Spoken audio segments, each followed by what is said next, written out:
Hi everyone, this is Arnoldo from China Business Channel, and we're here today with Marco from Corporation China to talk a little bit more about setting up a consulting company in China.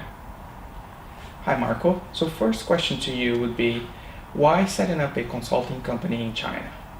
No, that's a good question.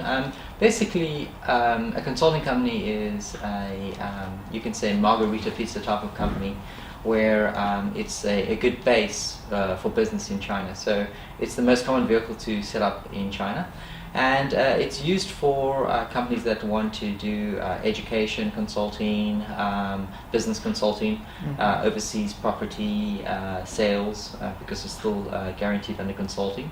So the law regards a consulting company as a company that doesn't trade, if you can put it in that aspect. Okay, so what other things or key factors would you recommend to clients willing to set up this kind of company? The other thing is to know that, of course, if you're doing consulting in China, you have to also think of doing some marketing first, as we set up the company, doing some marketing. Because you also have to say who you are. If it's an overseas company coming to China, maybe you need to translate some of the documents from the overseas company, make sure you have a website, of course business cards. If you don't have a fixed office, use one of these virtual office companies, telephone number, so that when you're going to meet with these Chinese companies or foreign companies here in China as a consultant, you look the part basically by having all the right documents and everything, and websites, business cards, all those things. So and then if you're doing Chinese clients, of course Baidu marketing is good to put out, and a lot of clients will also set up a WeChat official account so that Chinese companies can follow them, and they can look basically the part. Of course. And my next question would be related to how long would that company take to be up and running? It takes about 30 working days to set up the company, and then we have the bank account and a few other things that we need to do. But it doesn't take that long to get it actually up and running. Sounds great.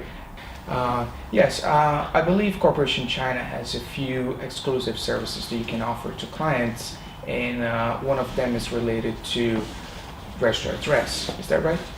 Yeah, that's correct. A lot of companies set up your company in China, but they forget to tell you that they have to have a real address to set up the company. So the initial setup, they use a kind of virtual address, but once the company is registered, you need a real office. Where we're different in that we can supply an address that you can use for the duration of the company, and it's pretty cheap. It saves you setting up a real company and a real office, and basically spending all the money on a real office. Right. So another question would be related to the registered capital. How would that work for the business owners injecting that money? Basically, with Corporation China, you don't need to inject any registered capital, and there's a bit of a misunderstanding about registered capital. Registered capital is the money you need basically to start your company for the first 6 months. So that's the amount of money that the government allows you to bring into China tax-free. So with us, you don't actually have to inject any money. You can put in any registered capital you like, and we can guarantee the company will be set up for you. Amazing. Sounds great. So it seems like you have a complete package for those willing to expand in China. Yes, so we try and do a turnkey solution and have a very good way to bring companies into China. All right. Thank you very much for your time today. No problem. Thank you.